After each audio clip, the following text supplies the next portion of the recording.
Rakshita, just a quick update that I've got from the local broadcaster there, because we are relying on multiple sources to put together the current situation in Japan. It certainly appears to be volatile, but the silver lining certainly being the area closer to the nuclear plant, that hasn't been affected because in the past, to remember, whenever there has been an earthquake in Japan, the first biggest cause of concern has always been the nuclear plant, if at all it is safe. But the latest report really coming in from Japan's largest nuclear plant, in fact, a statement has already been issued.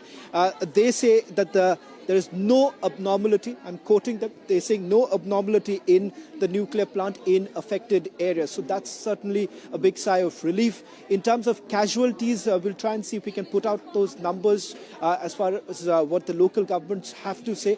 But it does appear there has been large-scale destruction if you simply go by the numbers, and also the houses that have been affected, looking at those images that we have got into our newsroom right now. Rakshita. Right, in fact, Shravan, tsunami alerts have been sounded for North Korea also. North Korea and Russia's far eastern region have been issued by the tsunami alerts for these regions have been issued by the Pacific Tsunami Warning Center. Even TASS, that is the Russian news agency, has also written about this possible tsunami that could take place. The entire Pacific region, in fact, is in a state of alert, if we can understand very virtually, because what we've seen in the past, Shravan, in what happened in 2011, it was a massive scale of destruction that Japan had actually witnessed. Also last year, also there was around the same magnitude that Japan has witnessed today. But we heard that from Nupur when she was telling us, she was talking about how Japan is now is prepared for most of such natural disasters, because it has witnessed a large scale of destruction in the past as well.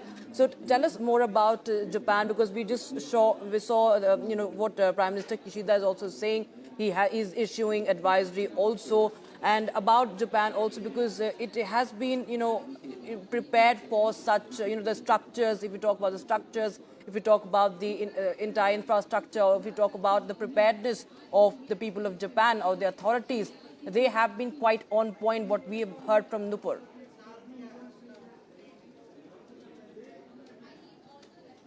Well, some of the biggest disasters in the world history has been reported in Japan. And if you see the kind of restructuring that has also been done in the past, it has been remarkable, given the fact that bordering nuclear disasters that have been seen in Japan, and thereafter the kind of work that has essentially been done. It's important to point out here is that Japan's disaster management control happens to be one of the finest in the entire world right now, and something that has been a learning lesson for several other countries. In fact, India too, to a great extent, has taken a leaf out of their booklet of how exactly have they responded to several disasters in the past. And having said that, remember, the moment this earthquake was reported, you had the local authorities immediately issuing the necessary warning. So much so, there is enough infrastructure across Japan. The moment the evacuation is essentially done